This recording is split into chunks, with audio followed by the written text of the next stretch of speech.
Hi guys, so many of you have asked me to do a response video to this Brexiteer YouTuber, and I've been holding off because it's difficult actually to find something to respond to, because most of his videos are just opinion pieces. I believe it's basically like trying to respond or argue with somebody who says, I like cake or I don't like chocolate. It's very difficult to respond to that. So this is one of his latest videos. I'm going to try and respond to it. It's not easy, but I'll do my best. So let's jump in. Hello everyone and welcome to the second video of the day. Do you guys remember the European Research Group, the ERG, the Tory Brexiteers in Parliament who caused a lot of trouble for Theresa May when she was Prime Minister as she failed to deliver the will of the people and Brexit? So Theresa May failed to deliver the will of the people and Brexit. So the will of the people was what? What was the will of the people? To leave the European Union. Well, she implemented Article 50, which was to trigger the negotiations to leave the European Union. So she did deliver Brexit. She started the ball rolling. Now, of course, the problem with the ERG and the Brexiteers was that they wanted her to do something that didn't make any sense. Back to my old pizza analogy, the Brexiteers said, we want a pizza. Theresa May brought back a picture of a pizza and they said, no, that's not what we wanted. She went back to the European Union, came back with a frozen pizza and they said, no, that's not the pizza that we wanted. She came back with a pizza with pineapple on it and they said, no, that's not the pizza we wanted. And she never actually asked the ERG, what do you want? Because of course they didn't have a plan for what they wanted. Their whole modus operandi was just to leave the European Union and not have any type of relationship or have some sort of mixed relationship or confused relationship after. These guys went... I would actually like to debate this guy. I'd actually like to ask him, can you explain to me what people voted for? What did you vote for? Slightly quiet as Boris Johnson came into power and he initially delivered the exit from the European Union as member. But as you know, Brexit hasn't been completed yet because everything's down to what happens in the next few weeks. Are we going to get a good deal, bad deal, or no deal? No, Brexit has been completed. The negotiations are about is the relationship with the European Union after. Brexit is done. It's over, okay?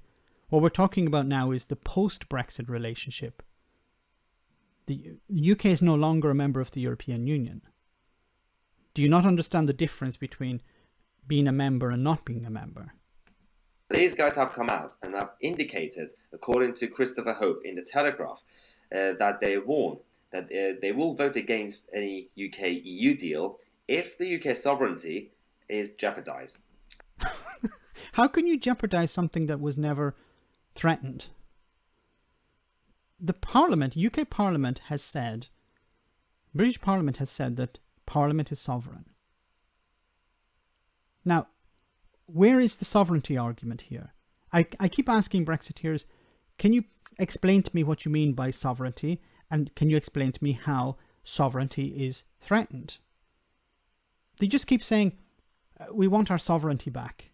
But they're not able to explain what they mean by sovereignty, and they're not actually able to explain how sovereignty was somehow taken away. And that's quite fair. The issue that we have is that Christopher Hope has been in touch with a number of the members of the ERG. I've actually spoken to two of the members of the ERG today, and they've also said the same thing. They've said, essentially, one of the sources got in touch and said that the truth is that the ERG is biding its time, as they know that there will almost certainly have to be a vote on the new deal before it comes into force.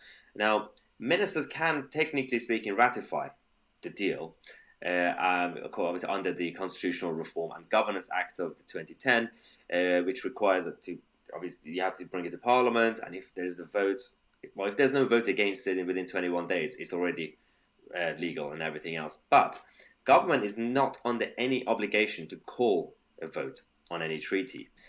Well, I think they would go through with it anyway. Now, whether Brexiteers would actually read what Boris Johnson has brought back from the European Union is another question, because Boris Johnson brought back the withdrawal agreement and they didn't bother to read it. They actually voted to fast track it through Parliament without reading it and without allowing members of Parliament to read it. Now, these people will say, we want to take back control, we want our democracy. And they're fully in favour of not allowing members of Parliament to read the withdrawal agreement. How is that democratic? And then later complain about, oh, wait a minute, there was parts of the withdrawal agreement that we didn't like. So we put in mechanisms in Parliament to not allow members of Parliament, including our own party, to read the withdrawal agreement. And then 6 months later, we're going to reopen the withdrawal agreement because we didn't actually bother to read it and we found problems with it. So technically, yes, Boris Johnson could bring back a deal and run it through Parliament without a vote. But if you're relying on the likes of the ERG, the Ian Duncan Smiths in the world, for example, as well, if you're asking them, they need to vote on this, they need to read it. Do you actually honestly believe that the members of the ERG will actually read the the new deal that Boris Johnson may get with the European Union? At this point, because it removed this previous commitment to hold a vote on the final treaty according to the withdrawal agreement. This is the biggest issue now for the ERG, because the government doesn't have to actually bring a vote. But there is a big but, because the government will almost certainly have to pass primary legislation to implement the result of the treaty, because they have to turn it into UK domestic law. That's when the ERG could come and block it. And that will cause a lot of trouble, because we're talking about post the treaty being signed, the trade deal being signed, and the UK government approving it, Her Majesty's government, and the European Parliament approving it. Everything's sorted, and now the UK government comes in Parliament to pass the primary legislation, and then they fail. And then no deal will happen regardless. Do you understand that there is a group in Parliament called the Labour Party? Really, I was actually shocked when I first saw this, that he didn't realise that there's also the Labour Party in Parliament. And Boris Johnson, I don't think Boris Johnson would do this, but if it was necessary, he probably would. He wouldn't want to do it, but if push comes to shove, he'd probably do it. If the ERG block him, he'll just go to the Labour Party and say, will you vote for this? And they'll say yes. And then it's over. Like, the Brexiteers would be defeated in a sense. So he's placing all his chips on the idea that the ERG would be able to block this. Well, probably not. Now, maybe the ERG can bring in enough Tory MPs, bring enough to their side, and then block it without, with even the help from the Labour Party and others in Parliament, that it wouldn't be enough for them to override the ERG rebellion. But I don't think that's the case. So he's missing the elephant in the room here, the idea that Keir Starmer would actually come to Boris Johnson's aid and help him get this Brexit deal done through Parliament. They've said that if UK sovereignty is not preserved in the final agreement... Once again, what do you mean by UK sovereignty? I'd like one of the Brexiteers, to explain this to me. I'm stupid. I'm ignorant. Explain to me what you mean by UK sovereignty. I have no doubt that we will vote against the treaty in whatever vote is called. So that's one of the sources. Another one has also said that... See, this is a bit like the pizza argument. If I don't get the pizza that I want, I'm going to vote for it. Okay, what pizza do you want? I'm not going to tell you. I'm not going to explain. Do you want a photo of a pizza? I'm not going to tell you. Okay, do you want a frozen pizza? Do you want a fresh pizza? Do you want one with pineapple, with kiwi on it? What do you want? And the Brexiteers, no, we're not going to tell you. Sovereignty, freedom. This is their argument. What do you mean by sovereignty? Sovereignty. Okay, but what does that mean? It means sovereignty. Our side has made it clear that we trust the Prime Minister on his red lines, like sovereignty and everything else. Nevertheless, as a research group, we will read it before deciding. In the It's like they read the withdrawal agreement. unlikely event that it does not respect sovereignty, MPs would vote against it. This is a See, this is creating a scenario where, because they don't define what sovereignty means, then they can just stand up and say, this doesn't protect our sovereignty. Like, Boris Johnson could do anything, and he could bring it back. He could satisfy all the Brexiteers, and all they would have to say at the last minute would go, I don't think it protects our sovereignty. And that could mean anything. Do you understand? It's a bit like the unicorns. You know, they wanted their unicorns. They could never actually define what the unicorns were. fair point. And the biggest issue that we have is that, so Ursula von der Leyen has said now that you have to be creative to sort out the deal. The issue for Eurosceptics like me is that if it turns into Brexit in name only, then the Prime Minister will be seen. What are you talking about, Brexit in name only? Brexit has happened. You have left the European Union. They still think that somehow... I struggle with these people because I don't know if they're just joking or if they're serious. They're pretending to be stupid, or they are actually stupid. Does he honestly believe that that the European Union are going to pull the UK back in and be a member once again? I know there are some Brexiteers who do think this. I don't know if he thinks this. This idea that, the European Union are still still want to extend the transition period, are going to force it through. There were even members of a committee who were asking Boris Johnson, and MPs in Parliament asking Boris Johnson, is there still a chance that the transition period will be extended at this stage? And Boris Johnson had to say, no, it's not. More of his young son Wilfred than he currently does.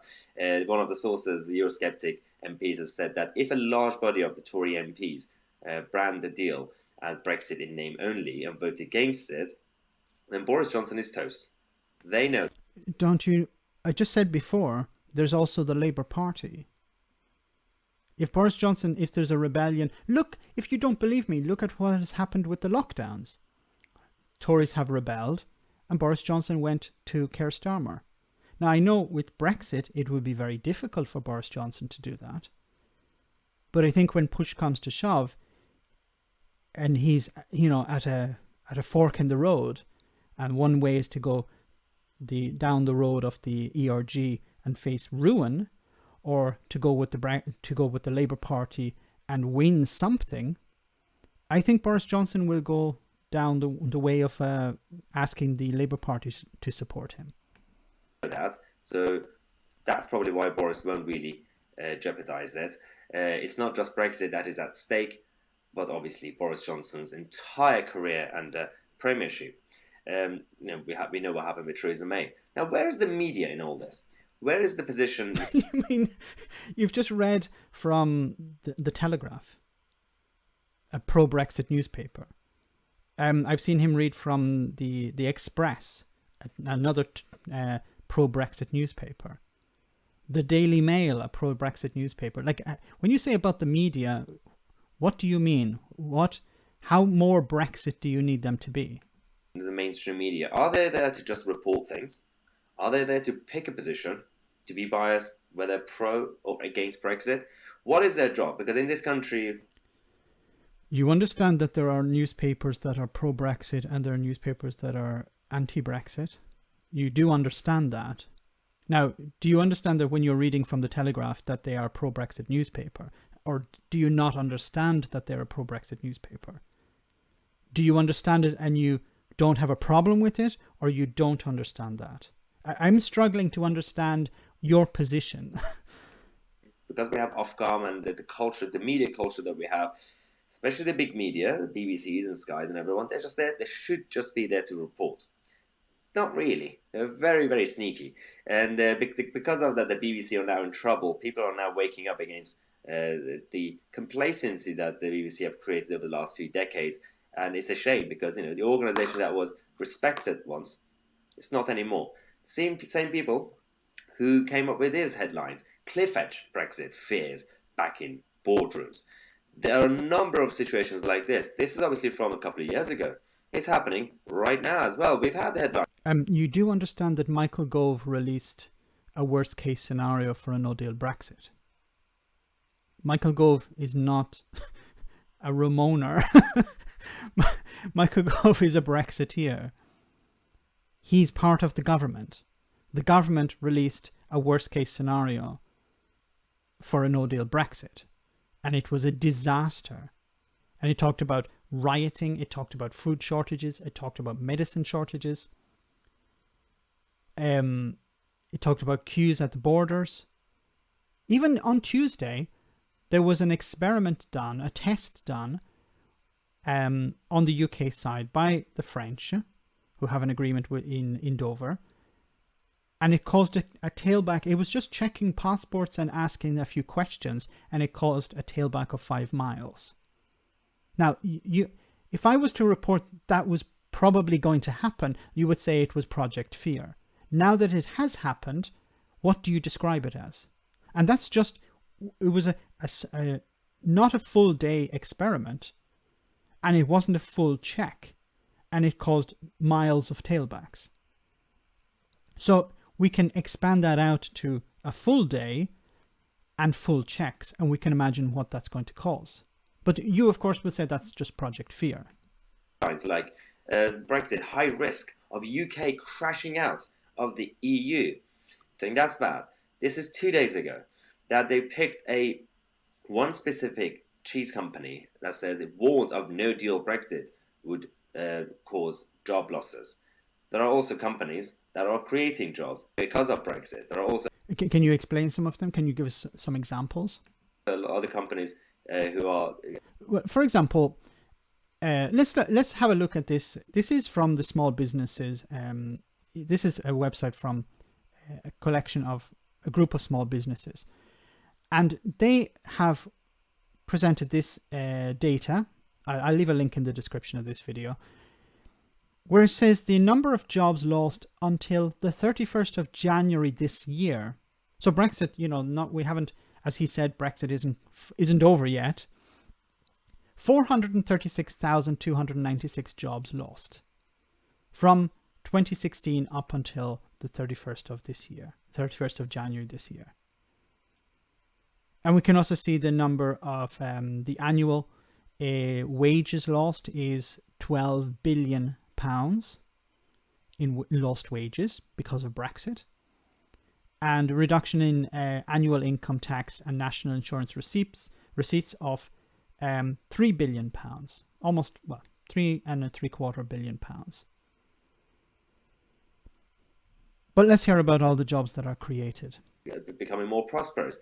The BBC aren't focusing on this. They don't interview those people, are they? They also had this one day ago. UK car industry warns of £55 billion no deal Brexit hit. They don't really say that Nissan and other companies actually move. Nissan and other companies. Okay, let's talk about Nissan for a moment. Nissan are consolidating in England. They have closed their factory, or they're closing their factory in Spain. They're moving the production to Japan for electric vehicles, which are the future.